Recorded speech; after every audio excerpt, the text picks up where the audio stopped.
ایک بزرگ تھے، دعا بڑے خلوص سے مانگتے تھے۔ کسی نے ان سے کہا کہ آپ کا انداز بڑا وارفتگی والا ہے۔ بہت سارے لوگ دعا مانگتے ہیں اور ہمارے ہاں بعض دعائیں رٹی رٹائی بھی ہوتی ہیں، بس وہ 2 4 5 فکرے لوگوں نے رٹے ہوئے ہوتے ہیں تو وہ ہو جاتی ہیں۔ تو کہ جناب آپ بڑے انفرادی انداز میں اور آپ کھو جاتے ہیں دعا مانگتے، تو آپ نے طریقہ کہاں سے سیکھا ہے؟ کہنے لگے اپنی بیوی سے سیکھا ہے۔ حضرت وہ کیسے؟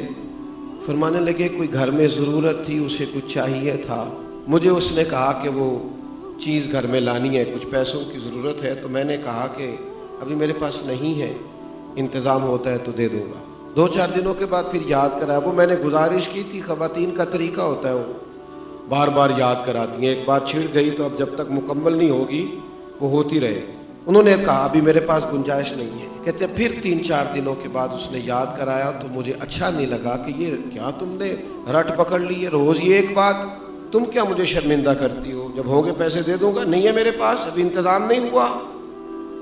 اور کہتے ہیں کسی اور کا بھی غصہ تھا، وہ بھی اس پہ نکل گیا، زیادہ ہی ڈانٹ پیٹ دیا۔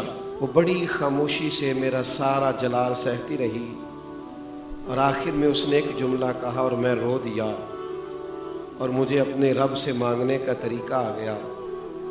کہنے لگی آپ جتنا چاہیں جلال کریں، جتنا چاہیں ڈانٹیں، پر میرا لباس تو آپ ہی ہیں، میرے سر کا تاج تو آپ ہی ہیں۔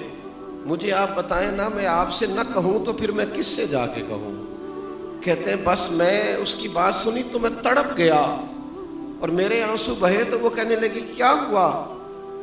میں نے کہا اگر اسی رنگ میں اپنے مالک سے کہوں گا نا، مالک تو ہی میرا رب ہے، میں تجھ سے عرض نہ کروں تو پھر میں کہاں جاؤں؟ دنیا دار تو اپنے دروازوں کے کواڑ بند کر لیتے ہیں، ان کے چہروں کے تو رنگ بدل جاتے ہیں، کام بتا تجھ سے نہ کہوں تو کس سے کہوں؟